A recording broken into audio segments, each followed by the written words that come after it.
Maligayang Pasko at manigong bagong taon sa ating lahat. Ating ipagdiwang ang pagtitipon-tipon kasamang ating mga mahal sa buhay ng ligtas sa pamamagitan ng pagsunod sa ating fire safety tips. Huwag hayaan na paglaruan ng mga bata ang anumang uri ng paputok, lighter at kandila. Huwag pulutin o sindihan ulit ang hindi sumabog na paputok.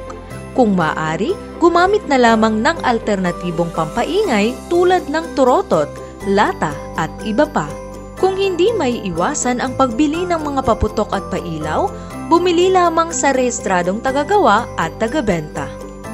Huwag magpaputok sa matataong lugar.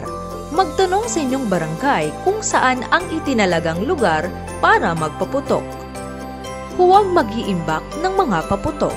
Kung kinakailangan talaga, itago ito sa tuyo at siradong lugar na malayo sa potensyal na magsindi sa mga ito, katulad ng saksakan ng kuryente, switch, lutuan at iba pa. Iwasan ang pagpapalipad ng sky lanterns.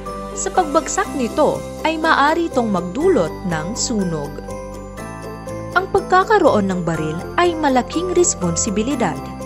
Huwag magpapaputok ng baril para lamang mag-ingay sa darating na bagong taon. Ang ligaw na bala nito ay maaaring magdulot ng peligro. Suriin ng mabuti ang gagamiting Christmas lights.